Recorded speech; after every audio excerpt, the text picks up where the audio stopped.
What's up, everyone? I'm here with my host, Antonyo Alexander. My name is Connor Knight. This is episode 2. Today, we're going to discuss NFL playoffs.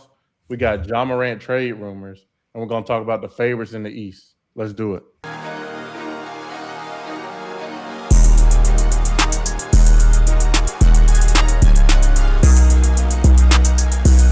The Eagles fall to the 49ers with 16 starters out to a score of 23-19. AJ Brown did not speak to the media after the game after the elimination and also had a confrontation with head coach. How do you feel about that? Hmm. First off, shout out to the 49ers for winning. I know it's football and people be getting hurt, but they had a lot of people go down a lot this season. 16 players. And still doing that to the defending champs is kind of crazy. And the defending champs low key kind of did it to themselves. Because you remember at the end of the was it week 18, they played none of their starters really, and then they lost. And then I put them at the 2 seed. So they shouldn't even been playing this game to begin with. The Eagles. Yeah. You feel like they're rusty? More so they should have cared at the end. I feel like they should have tried to get the 1 seed a little bit harder. I mean, I'm saying that as a fan, so I can't really say too much. But trying hard, right? AJ Brown. I think he had 2 catches. He had the crucial drop everybody was talking about. Yeah. I think he had 3 catches. It was maybe 25 yards. Yeah, I think it was 2 for 25 yards. I'm going to look right now. I'm pretty sure he had the same amount of drops as catches. And I know for a while they weren't targeting him during the game. There was a big gap between his last target and then that drop that you're talking about. Yeah. Jalen Hurts threw it perfect. It just went straight through his hands. And it's like he did all that all season about wanting the ball, and then the biggest moment, he dropped the ball. Yeah, he fumbles it, and that's so crazy. 25 yards. Yeah, you're right. That's so crazy. That man was on his Twitch stream saying that kind of stuff too, right? Yeah. It's not that, look, I understand it's football. There's some things that, or especially if you get a gap in your targets and then you're arguing with your coach on the sideline, all those things are going to culminate. So I wasn't really surprised by the fact that he dropped that. Yeah. But it's you saying all that. You're supposed to be one of the elite wide receivers in the league. And a leader. You got to stand on that. And Yeah. he didn't stand on that. So, I mean, that's going to hurt his stock. The Eagles probably don't want him no more. But what team's going to want someone like that he's that outspoken, but then he couldn't stand on business when the time came. But maybe a new situation, fresh start. Maybe he'll learn how to build himself up from there. That's what I'm hoping for. But I'm not an Eagles fan, so I don't really got no dog in the fight. One thing I would say is Jalen Hurts has never been a proven passer.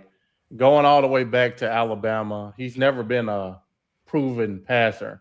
And it feels like at this point in his NFL career, that might just be who he is. So if you remove AJ Brown from the equation, and let's say you trade him away this offseason, you have Devontae Smith would be the number 1 receiver.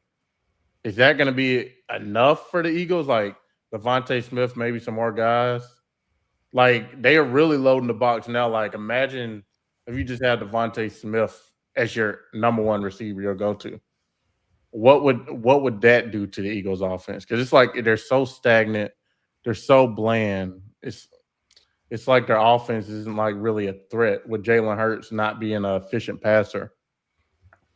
Do you think maybe they should try and make the AJ Brown situation work? Do you think they should bring in a Mike McDaniels to maybe call the plays if he's not getting head coach love? Do you think they just need to wash everything out offensively, try and do something new and make it work with AJ Brown? Or do you think they need to move on from him? It needs to be over. Yeah, I don't think you can continue with AJ Brown. If nothing else, is because of all the things that he's been saying, just off the field. Not that I think that's an inherent bad thing, but that definitely puts the wedge in the relationship a little bit. Yeah. That, and I don't know. See, I don't get the Jalen Hurts disbelief. I get what you're saying, but the first 3 drives of the game, he was like 11 for 14. He had a touchdown, like 90 something yards. Like he was good. And then, like you said, the offense is like stagnated. And yeah, I mean, he's the quarterback, so he's got to take a lot of the blame. But I Do you mean, think Jalen Hurts is the guy that the Eagles need to keep building around? You don't think they need to move on? yeah, the last playoffs, I feel like that kind of proved it. Yeah. Like I know football is a team sport, 53 people, but like quarterback's one of the more important positions on the field, and he like handled business last playoffs. And like I said earlier, he shouldn't have even been in this situation to begin with. They should have been the 1 seed, really and truly. So it's like, and at that point, it's like maybe he should have delivered a little bit more. But whenever your best wide receiver is having an off night and you're playing against a hungry defense that's hurt, but they like they're trying to take advantage of the scenario, like hungry teams are usually the toughest ones to fight. The Yeah. 7 seed, like the 7 seed didn't even exist a few years ago. A few years ago, they wouldn't have made the playoffs. They're just trying to make the most. They're playing with house money right now. So it's like, The 49ers. yeah. So there's only so much you can really do against And it's that. a 49ers team that George Kittle tore his Achilles. Yeah, So like they he don't tore have his Achilles George in the Kittle. game too, right? Like, Yeah. They didn't have George Kittle the majority of the game. Brandon Ayuk is gone doing whatever he's doing. Debo Samuel's playing for the Commanders. So, I mean, this isn't the offense of the 49ers that we've known for like the last three-ish years. It's McCaffrey out there, and you got Purdy picking you apart. And right. Jawan Jennings stepped up big. I mean, I feel like it's just unacceptable to lose to a team 16 starters out. It speaks to the culture they have going on over there. Next man. Yeah, and you can definitely tie that to like, if not the head coach, at least the offensive coordinator, and if anything, the people who hired him. You got to get rid of the guy who hired him, and then you got to replace that with somebody who really like has proven that they know what they're doing for real. Which I mean, I guess every coach has, or else they wouldn't have had an option to like get hired. But clearly, whatever's going on in Philly ain't working. Every single Eagles fan that I know is like so tired of the stagnation. They sound like Texans fans to Yeah. me, kind of in the sense of like the at least the offense. They don't got no Texans defense, which I think hurts them a little bit more. Yeah. But The I mean, Eagles I had don't a real good defense last year. It's like know. you have to start paying people. You can't keep everybody. Their Eagles defense last year was like you could go play at Kansas City in the Super Bowl. That defense was all on Mahomes. The offense really didn't have to do too much. The way Saquon was Yeah, playing and the way the defense was playing, Jalen Hurts didn't really have to be a game changer at quarterback. All he really had to do was maybe be a game manager.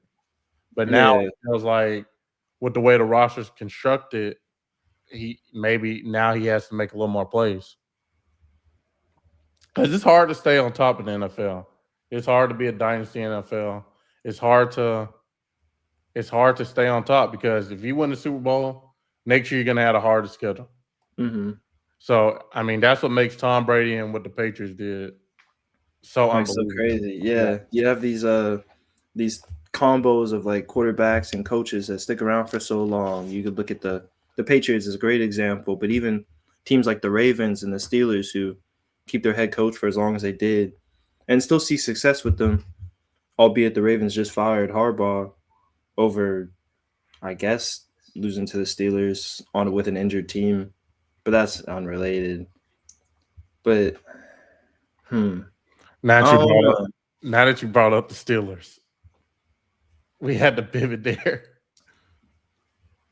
The Steelers were blown out by your Houston Texans, 30-6. Mhm.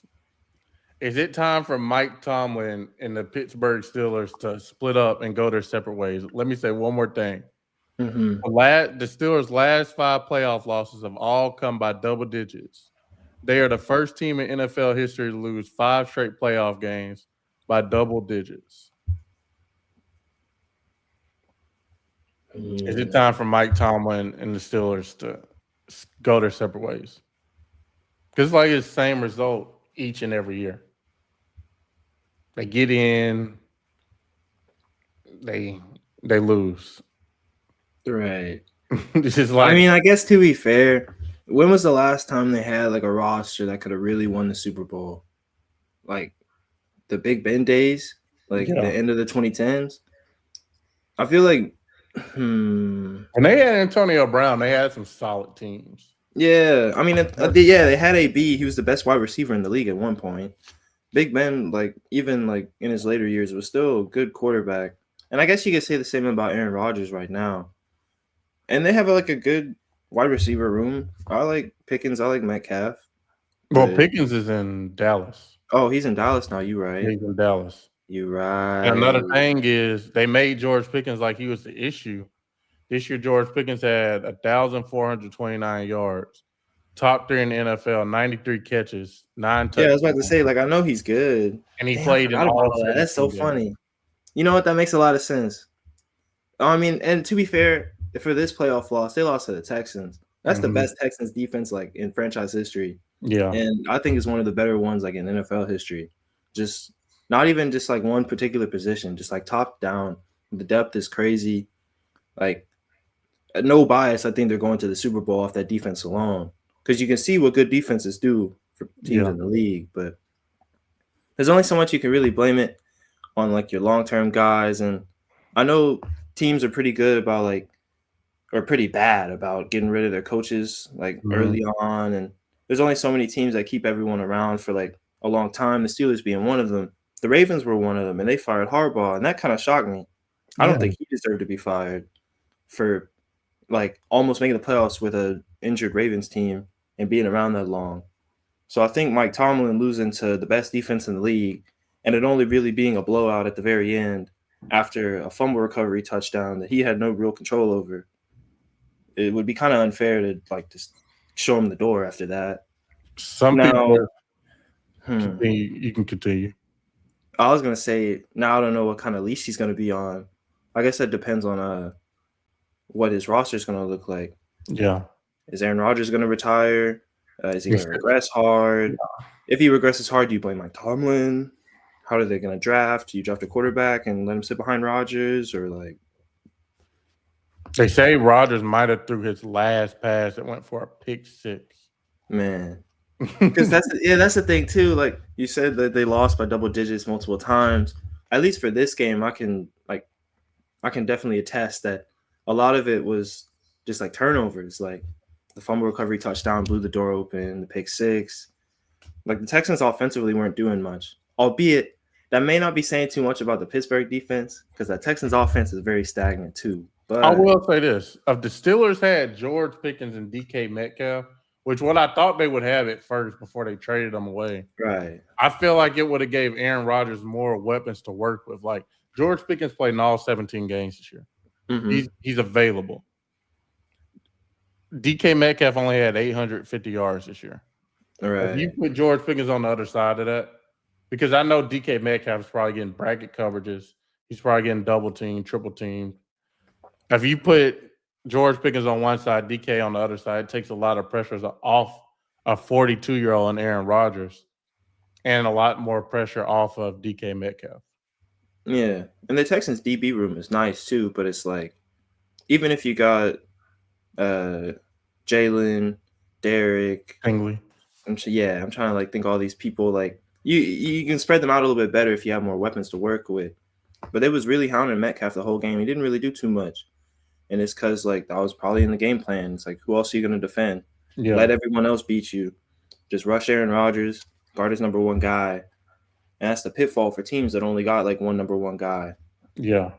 Like Cowboys, their offense is real good, but they have no defense. Like they have Pickens, they have CD. You can't defend that. When you have a quarterback who's that good, you really can't defend that.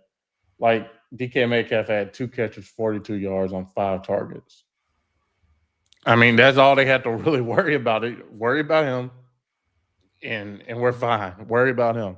But yeah, and he got his 2 catches off like slip ups. So it's like, what do you do? Like, I don't know. You can't really blame Mike Tomlin for that, in my opinion. But I mean, how do you feel about it? I don't know. It's like who would they hire? Who would the Steelers hire to make you say, okay, yeah, now we're going to compete for a Super Bowl? Imagine they hire John Harbaugh. Okay, Now that's a good hire. That would be funny. That'd be a That would be weird very hire, funny. but that would be a good hire. But you know what ticks me off? Mm. NFL teams and ownership recycling like NFL head coaches. They're like, okay, we're gonna fire you, and another team says we're gonna go hire this guy. Like the Browns head coach, Kevin Stefanski. Like, I don't know, like the Giants want to hire him. I'm like, you're just falling in the same cycle that you're following with Brian Dable. So I'm like why are you trying to hire this guy? You have this. It's like you're just recycling head coaches. I guess it's because they're proven or whatever, but like, Mhm. I mean, it's kind of the same issue in the NBA too. Like for like a Doc Rivers, for example, he's been on so many teams, and he probably peaked like 10+ years ago, and he's still like Mhm. getting job offers. And if he gets Yeah. fired, he's still like the number one coach that your team could hire. And I don't know. At some point, you got to freshen it up. I just don't think the Steelers are there yet. I don't think they need to freshen it up. I'm a Mike Tomlin truther. I think winning seasons mean something, even if they barely scrape by. At the least, let him see what he does with not old past his prime Aaron Rodgers as his quarterback, and at least one more threat on the offensive side. And if you can't make it work, like let's say the Ravens, they come back and do crazy next year, or like they miss the playoffs or something, then it's like, oh, okay, then maybe sure, because he's been there a while and they haven't really had success like that crazy in at least like 5+ years. But for sure, since the Super Bowl win, what, 15 years ago? Like, I don't know. I get it, but I don't know. Shake the culture up too much. I guess you're kind of scared of what that's gonna do. Yeah. Like you said though, recycling head coaches. Like we're gonna talk about the Knicks later. Like that Sacramento Kings fired Mike Brown. Yeah. Mike Brown gets the Knicks job. And now they're like the second in the East. Like you got fired and got a better job. Or like I mean, anything's better than the Kings. Oh my lord. for example, Cliff Kingsbury got fired at Texas Tech like 5 years ago. Next thing you know, he's the head coach of the Arizona Cardinals. I'm like, what? Okay, let's pivot. Man. The Carolina Panthers gave the Rams a run for their money in a 34-31 loss to the 11-5 Rams. But Bryce Young showed flashes of maybe what's to come. The Panthers pick up Bryce Young's fifth-year option, which is typical since 2011. All number one quarterbacks fifth-year option has been picked up. How do you think Bryce Young is the future going forward? Do you think they need to keep building around him, or do you think it was a bad decision to pick up the fifth-year option? Probably a good decision financially wise. Yeah, so you don't have to pay him as much. But I Mhm. mean, that's a question for you, to be honest, our local Panthers expert. Yeah, What's your opinion on this? I ain't yeah. know. I think it's a good decision because you have one more year with him on a smaller deal because he's definitely not worth 50 to 60 million at this Right. rate. So you get him around 20-ish million. You can build a roster for him next year. Keep building around him. Keep putting pieces around him on that contract. Like I said, it's typical for his fifth year option to be picked up. But I mean, it's the Carolina Panthers are just it's consistency because like they're here, they go there, they go there, they go here, they go there. Like they lost to the Saints twice, but then they beat the Rams in the regular season. They beat the Eagles in the regular season. I think they beat the Chiefs in the regular season, but then you go lose to the worst teams in the league. They had to be more consistent going forward. But for the Panthers, I mean, they had maybe in the last 2 years before this year, they had 2, 3, 4-ish wins. So I mean, like they're going here. They're still going here on their year-to-year trajectory. And I mean, Bryce Young's on track right now. He has him in the playoffs in a weak division. But I I mean, it's mean, in the playoffs though, so it's like yeah, you take it. he's getting them there. So I think they need to keep putting pieces around them, but we got to talk about their defense. I mean, they play a soft zone. They just let like the Rams. They just went straight down the field like it was nothing. Even when they played Tampa Bay a couple weeks ago, Tampa Bay just picking them apart, picking them apart. They're just in a soft zone. It's like it's not aggressive. You have J.C. Horn on the outside. Like, let's play a little more man. Like, I feel like this draft should be heavy defense going forward. Like, heavy defense. I mean, that wins championships, right? Like, Yeah. There's a lot of teams in the league there's a lot of teams that won Super Bowls that had like mid offenses and great defenses, and they still like managed to like win it all. And I feel like all the like top Super Bowl threats this year all got good defenses. So it's like you definitely got to reinforce that for sure, especially because that's the side of the ball Bryce Young don't have no control over. Like it's a 53-man roster. There's a lot of time on offense and defense. It's split relatively evenly most games. And you can't throw your quarterback at cornerback or safety to like call out things. So I mean you could, I guess theoretically, but there's nobody that does that. Bryce Young wouldn't do that. That's not a shot to Bryce Young, but I mean what quarterback could? Maybe Lamar. I mean, maybe. I could see it. That'd be funny. It's like you can't, like that doesn't happen. So it's like you just gotta, if nothing else, you gotta reinforce the part that he can't help with. And I applaud the Panthers for giving him more help, especially like you said, take that option, then you can work with more next year before he's like, oh yeah, I want my quarterback money now, or like my quarterback money now. But I don't know. I feel like he'd have to earn that a little bit more too, because he only had like, did he even have 25 passing touchdowns on the year? Let's see. I want to say it was like a little bit under 25, and he had like 10 picks. And then he rushed for maybe like 2 touchdowns on the year. He's not really running. 3,011 yards, 23 touchdowns, 11 interceptions. Damn. 3,000 yards. I mean, that's not that's serviceable. Like that's gonna get the job done. For a number 1 pick, at this point, I'd expect a little bit more, I guess. But I mean, you compare it to all the quarterbacks in the draft, CJ Stroud. Like I wouldn't say CJ's like leaps and like that far ahead of him, but yeah, I feel like people said like after the rookie year, like CJ Stroud was like after his rookie year, there was like, oh yeah, he was the better pick. He was definitely the better pick. Now it's sort of like getting closer and closer. I mean, I still think Stroud was a better quarterback. I still think he is right now. Yeah, right now. Yeah, I guess it'll just come to time, see which one is better in the future. I feel like that's also kind of hard to judge because it's a team sport, such a heavy team sport. But it's definitely closer than it was 2 years ago. Because even CJ gaffed him in the rookie year, and then even on his like down year, sophomore slump, then he got benched. Like Bryce Young got benched. Yeah, I was about to say Bryce Young probably had a worse sophomore slump than CJ did. Yeah. But then you can look at that Panthers team and be like, oh, okay, that kind of makes sense. Yeah. I feel like Rico Dow was a big addition. They were a good running team, but he might walk in free agency. Let's see. I mean, how much you think he's going to ask for?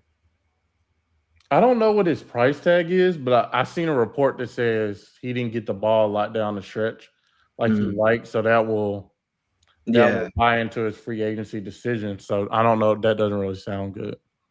And I know they paid Chuba Hubbard, another running back, so I don't know if they can really pay both what they're asking for. So I don't know. I would want Dowdle back, just not for a lot of money. I don't want to pay 2 running backs high money. Let's see. That's a valuable position, but they can get hurt so easy. So it kind of hurts their market because of how expendable they are. And I don't know if expendable is the word, but their turnover rate is very high just because of how demanding it is. So I'd get not wanting to pay too much unless they're like a Saquon or like a shoot. I'm trying to think. Or like a Jonathan Taylor or something like that. I love our rookie receiver though, Tutorial McMillan. He's gonna be good for years to come. I think he was the only rookie this year with 1,000 yards. Let me see. That sounds right. Let's see. Yes, the only rookie receiver to reach 1,000 receiving yards. He should be the offensive rookie of the year. So you let Bryce Young and him give them, I would say, another 2 years. Well, maybe you can say 1 year because I guess after next year they have to pay him. So But I you mean, get it's them all next year and maybe some more weapons. I could definitely see the Panthers back in the playoffs, depending on what Tampa Bay does this all season, what the Saints do. because hey, because Tampa's gonna want that run back. They're gonna try to get it. Baker's a good quarterback, and they got a solid team. New Orleans, they finally found their footing. Like you said, they lost to them twice, but like they lost to Tyler Shuck, Yeah, like making his case for offensive rookie of the year, even though he didn't play that much. is the Falcons going to be restarting with a new head coach? Like, is it a full-on rebuild in Atlanta, or do they have pieces that a new head coach will say, okay, I want to They almost won, so it's like, yeah. There were scenarios where they would have went to the playoffs if they won. It was a certain game if they would have won, they would have went. Because the division was just so close. Everybody was neck and neck at the end. So there was scenarios they would have got in, actually, even though they fired their head coach. I don't know if that's a testament to the NFC South or the Falcons. Yeah. Or at least the South being bad, but everybody thought the Buccaneers was gonna run away with this division at the beginning of the year. I low-key did too, I'm not gonna lie. And everybody picked Carolina and New Orleans at the bottom of the division. I mean, hey, they was right about New Orleans, but that looked a little better than I thought. New Orleans was better than what I thought. Like I thought New Orleans was gonna be a 2-3 win team. They did way better than I would have predicted. You can definitely see New Orleans on the uprise. Want to pivot to NBA, or you got something more you want to add for the NFL? I mean, what you feeling about the divisional rounds? Divisional rounds. Let's see. I know it's Patriots, Texans. I feel like Texans gonna win that. Who's Denver playing? I'm trying to remember. You don't think your Texans have a chance against the Patriots? No, Texans are winning. That's all I was saying. Oh, okay, I like Drake May. Man, they had like it was either the easiest schedule or the second easiest schedule, and I'm pretty sure the Patriots ain't played the Texans this year. I could be lying, but all I know is the Patriots are a 3-point favorite against the Texans. I don't believe in Drake May enough. Not against that defense. If he tears that defense up, man, he got that, bro. If he proves me wrong, I'll accept it. I'll come. What do you think about the Bills and the Broncos? See, the Bills are a 1.5-point favorite at home. I mean, on the road at Denver. I'm in a situation. I'm going to take the proven quarterback. That's what I said last week when Buffalo played. I was going to say, I feel Josh Allen played Trevor Lawrence. I'm going to take the proven quarterback. That's fair, and I agree. But if Denver wins, I wouldn't be surprised. I love Bo Nix. I like Bo Nix. Sean Payton's a proven coach. Like, I feel like it'd be Buffalo though. Buffalo and Houston in the AFC Championship. So you like Buffalo, and you like the Texans. You like who do you like between the 49ers and Seahawks? The Seahawks, right? I like the Seahawks. They're a 7-point favorite. It's a divisional round, so 49ers are banged up. Like, I don't know if the 49ers will have it though. It just depends. Especially George Kittle out the whole game this time against a Seahawks team that has a notably more efficient offense than Philly, or at least don't got a wide receiver crying on their Twitch streams about usage rates. Who do you like with the Rams and the Bears? I feel like that's gonna be another. I feel like it's gonna be another game like the Carolina one. Think so? Down to the wire, Rams are gonna win. I can definitely see that. It's in Chicago too. Oh, it's in Chicago. I'm gonna take the Rams though. That changes a lot, actually. I'm still gonna take the Rams. So I'm gonna go with the Rams, the Bills, the Seahawks, and the Patriots. Interesting.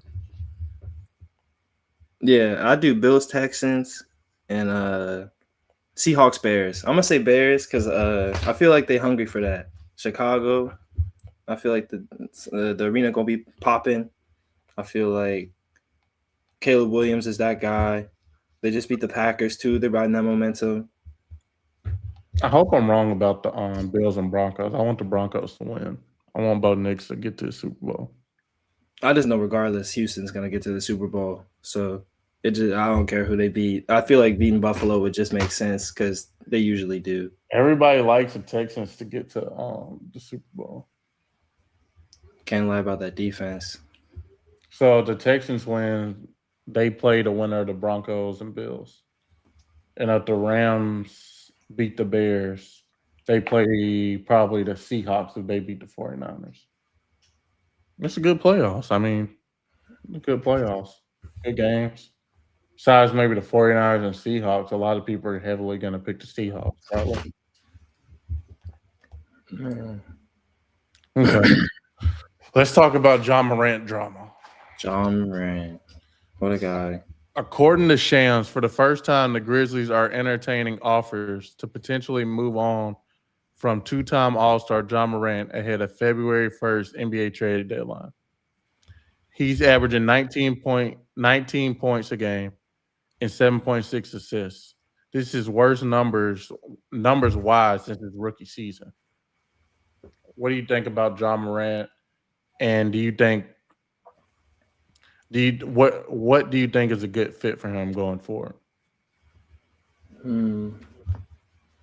He's got to get out of Memphis for sure.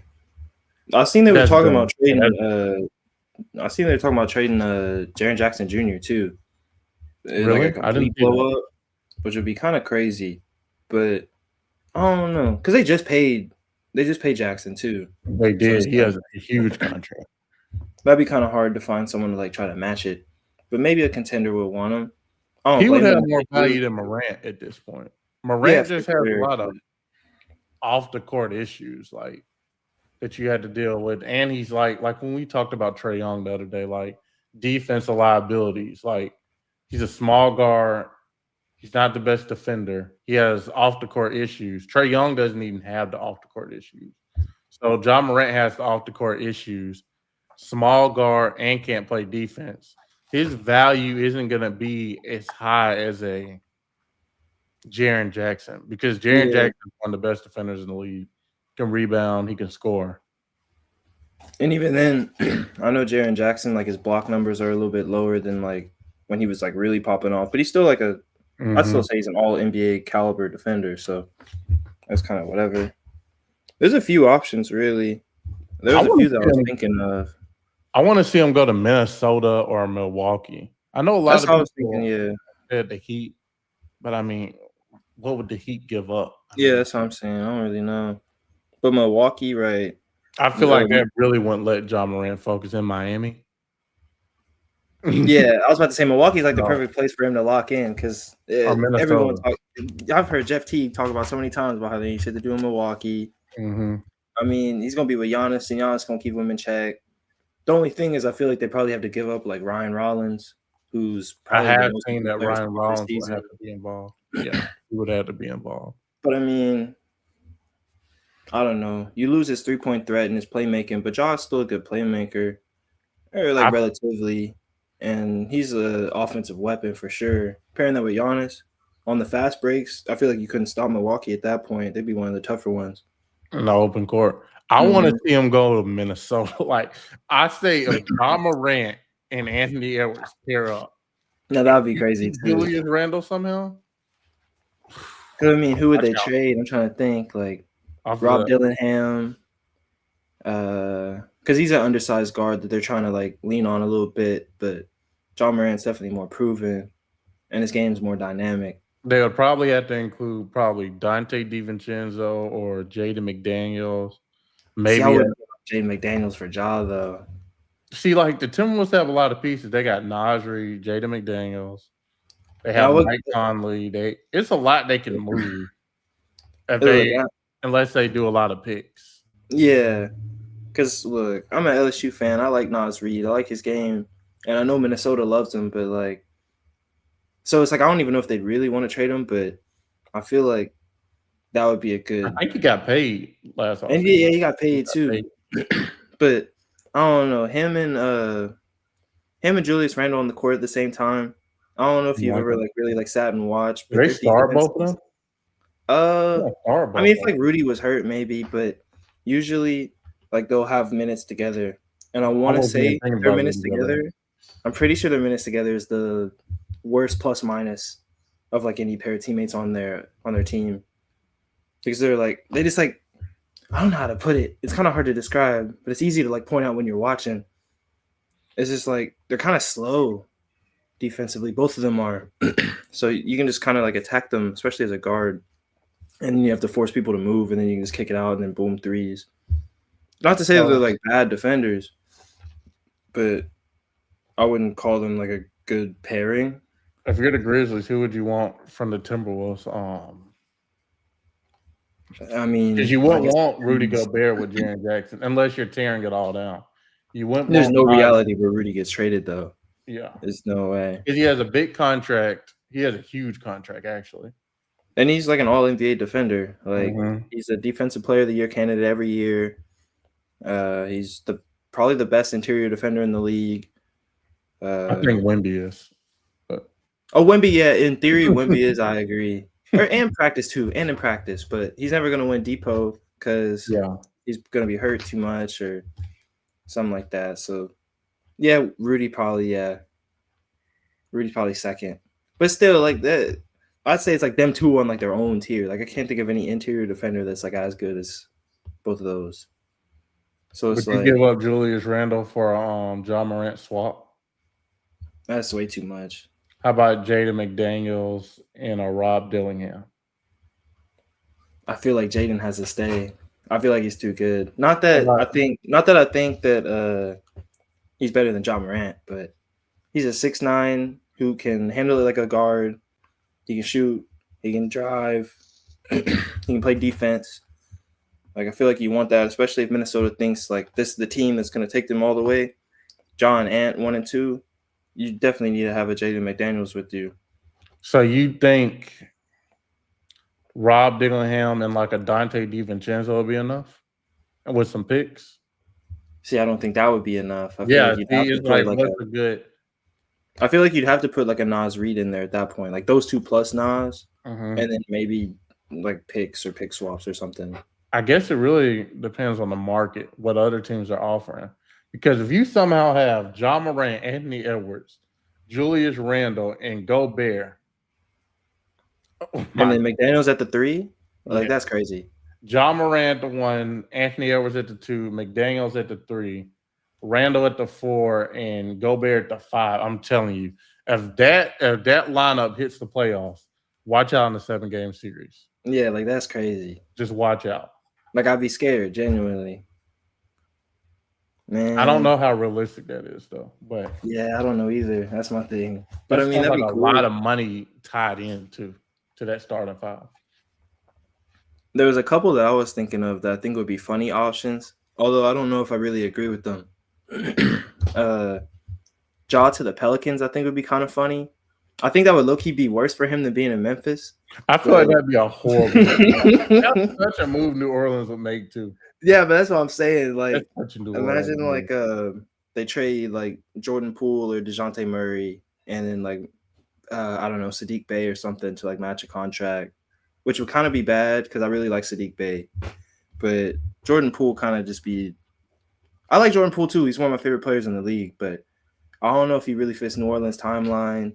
And DeJounte Murray, he hasn't played in a year, and now that Jeremiah Fears is getting a lot of touches, DeJounte's gonna mess with that, and I don't think he fits anymore. I think they have Trey Murphy too and Kevon Looney. I don't know what the Pelicans are doing, honestly. I don't either. I have no I seen idea. something. I thought it was kind of funny. I saw a Ja for Zion straight up. I feel like if you get Ja, it's to pair him with Zion. Right. But it's And you would have to move a Herb Jones and a Jordan Poole or Jose Alvarado. I just don't like the idea of Ja taking Jeremiah Fears' touches because I really believe in him. I think he's a very good player, and I think he's going to be really good. So I want to get DeJounte Murray still hurt? DeJounte Murray, yeah, he hasn't played in a year. His injury was bad, but it feels like he hasn't played in forever. I thought he was coming back this month, and he still may be, but I don't know. And even when he comes back, like, how is that going to work? What is that rotation going to look like? They had a randomest mix of players on their team. I think they even have DeAndre Jordan on there. Like they Yeah, had the he don't touch randomest the mix. floor, but like he's there. Yeah, He's they had helping the out. randomest locker room, and like you draft Derek Queen, Jeremiah Fevers, and then you got Kevon Looney over there in the corner. Like they just got the randomest mix of guys. It feels like. Hey man, shout out Micah Peavy, but he's like DeJounte Murray's gonna have to take his minutes or something. Cause, I don't know. That or like the Rockets. I've seen people say the Rockets a lot, and I kind of like it. For Ja Morant, Yeah, but then I I'm feel like like thinking, their head coach could get him in check. Even yeah, though me I too. think he could get Ja Morant in check. Like he could relate to him somehow, get to him. And I could Because Ja trust Ja Morant does Morant. not respect Memphis organization or the head coach. Yeah, especially like I feel like late game scenarios. I could trust Ja. I could trust Ja on the court. I feel like he'd make the right passes. I feel like he'd not hold on to the ball as much. Maybe he would here and there, but I feel like he'd take like smart shots and stuff. Not to say that I don't think anyone at Houston would that isn't like KD or Şengün. I But feel as if the Rockets, if they don't make a move for a point guard, they won't win the championship. I mean, at that point, do you think Fred VanVleet gonna come back at the end of the year? Because his progress is So pretty his good. ACL, didn't he? Yeah, but there's a chance You that he think he can could. come back by the playoffs? If he can come back, they don't need to. But I don't think he's going to come back. Every update that I see makes it sound like he's trying.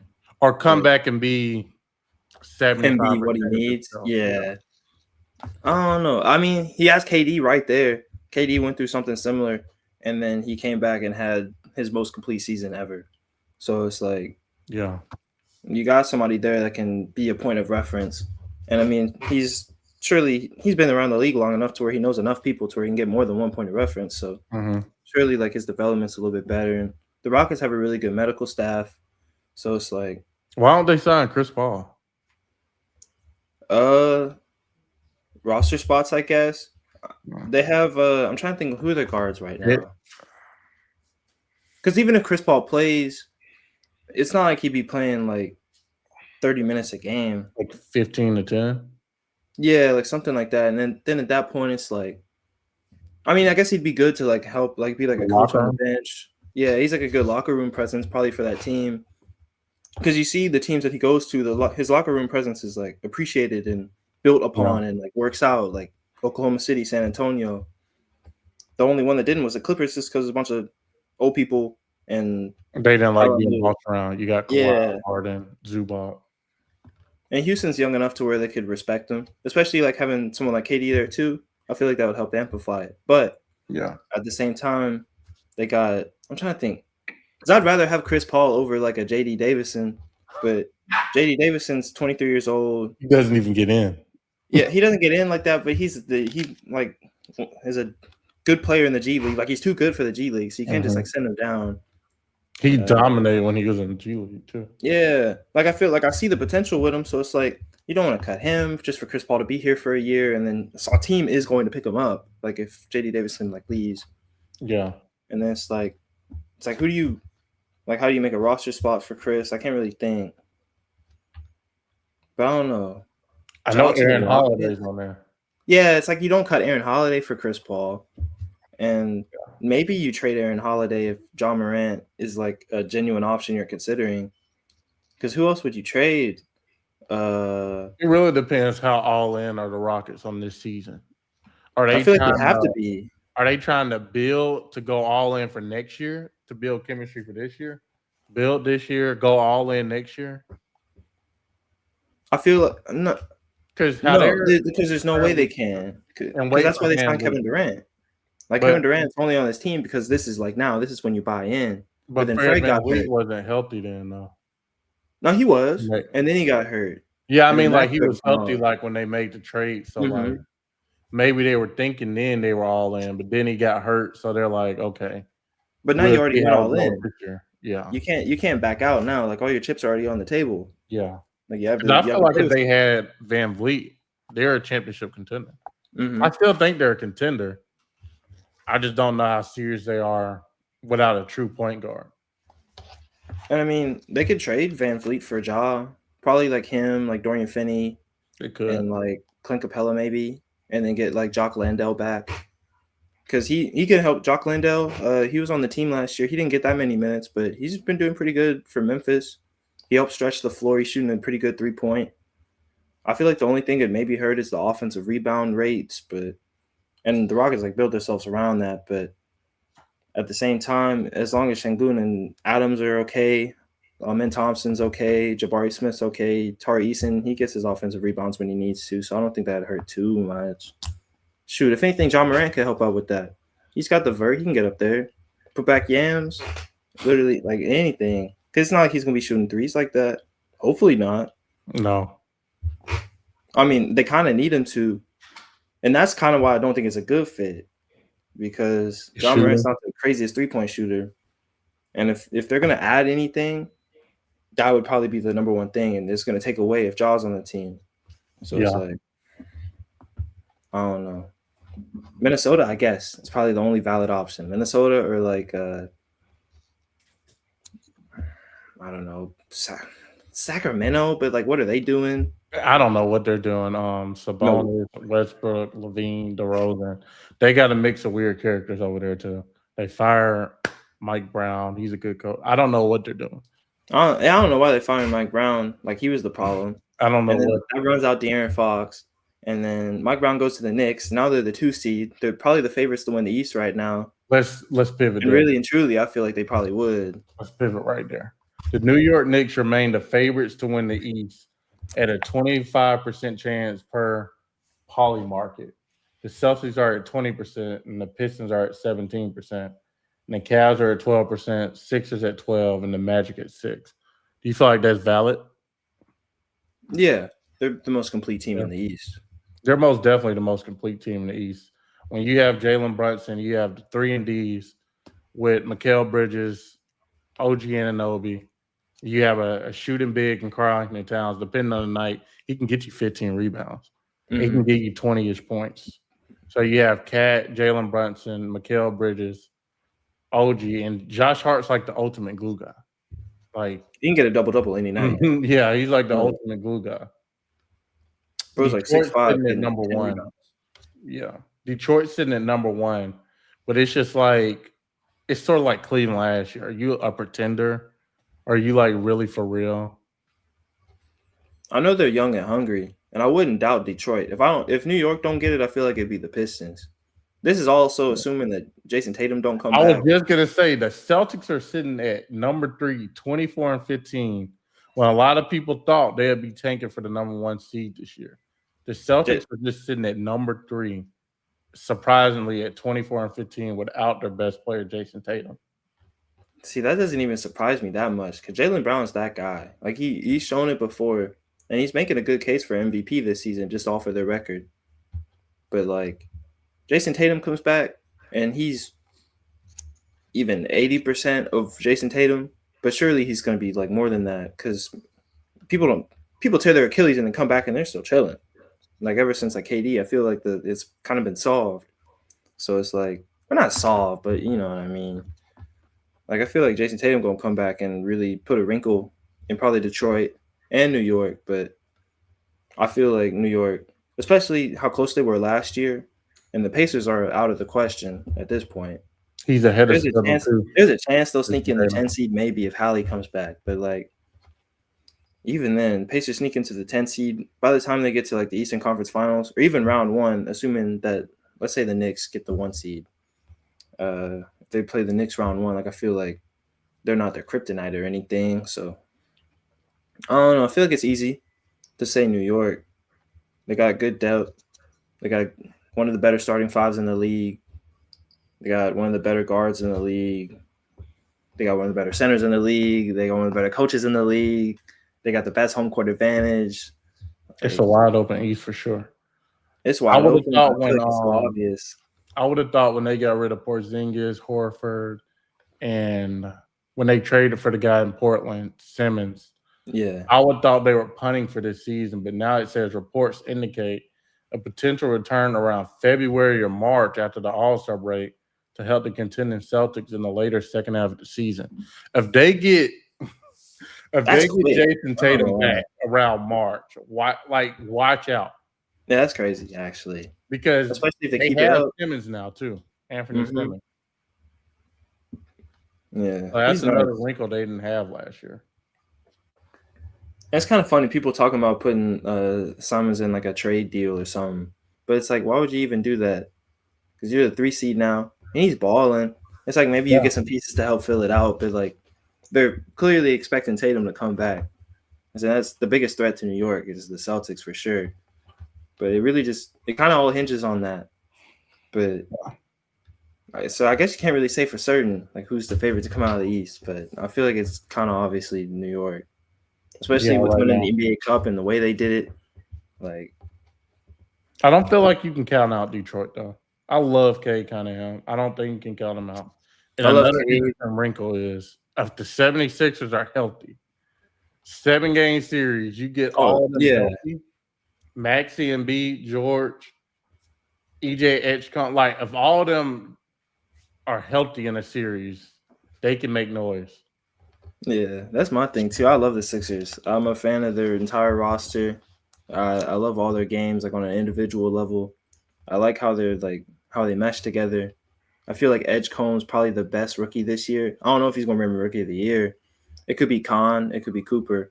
Probably be Cooper or But I Con. feel like I feel like Edgecomb's probably the most complete, at least right now. Complete. I really like Jared McCain. I feel like he's kind of gonna have a who was it? I'm trying to remember. Like maybe he won't stay in Philly is what I'm trying to get to because like Tyrese Maxey and Quentin Grimes taking up a lot of minutes, and they're both really good. I'm He a was fan of in the mix Q. for Rookie of the Year last year. Yeah, Jared like McCain he for probably his- would have won it if he ain't got hurt, really and truly. I like Trendon Walford from LSU too. He's solid.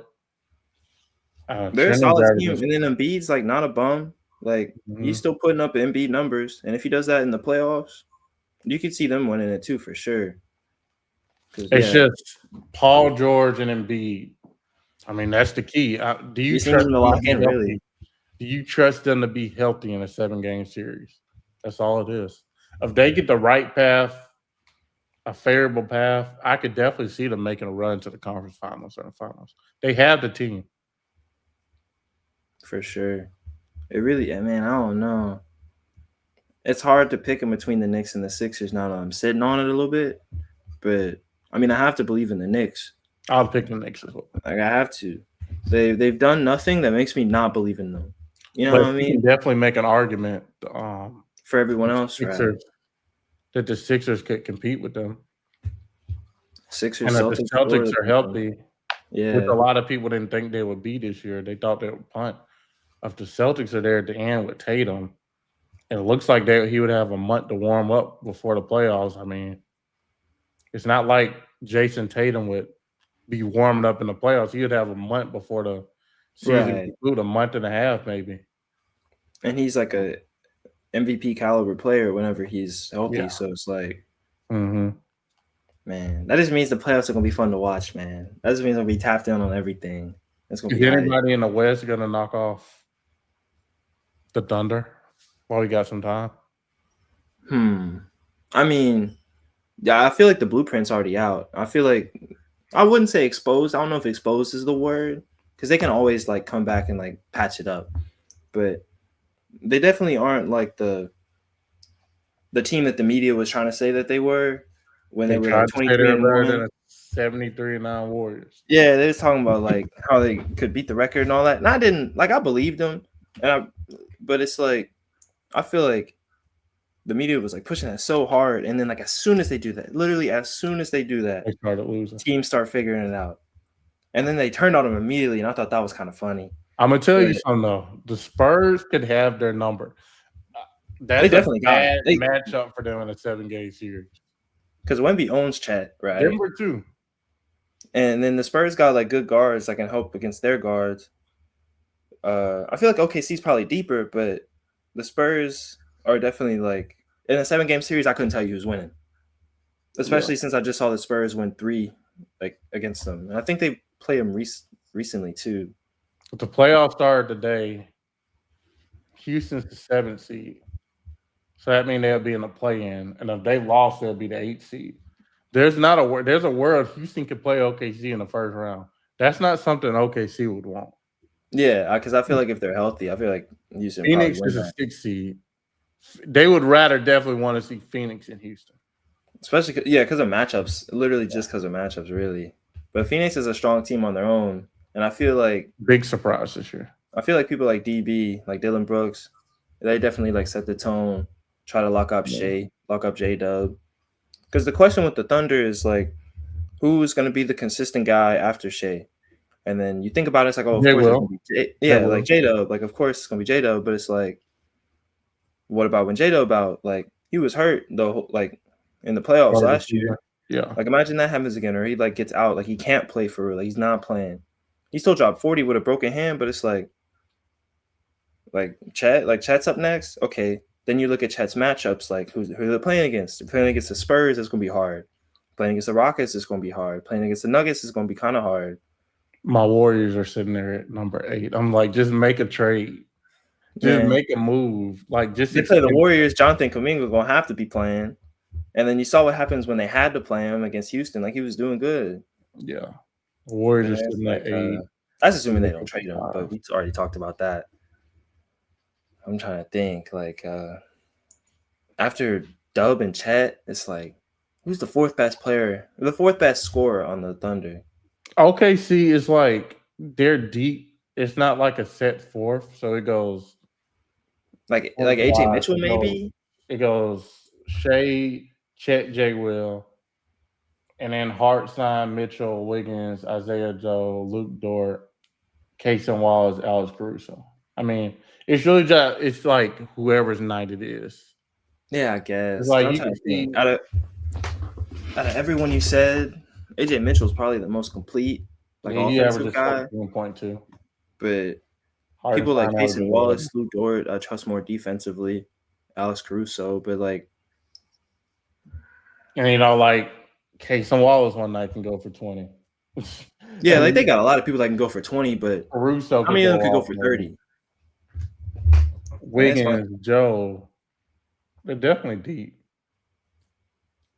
Yeah, they're definitely deep. But I mean, they definitely got threats in the West. It's not wide. The West is wide open too, especially now. Especially now that the Thunder like expose themselves a little bit. Got to hurry up and patch it real quick. But when the playoffs come around, who knows what that's going to be like? And for all you know, there's a lot of things that can happen in a basketball season. If Shea gets hurt, then what?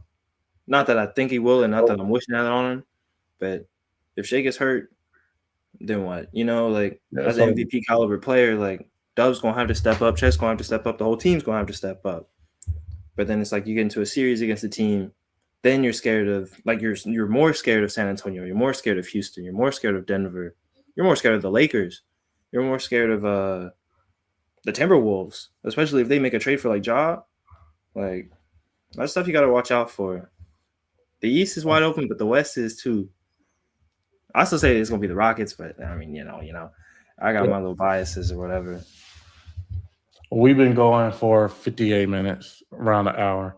So we're going to end it there. If you guys stayed to the end, we very much appreciate it. Please like and subscribe, and we'll see you next time on episode 3. We're out. Yes, sir.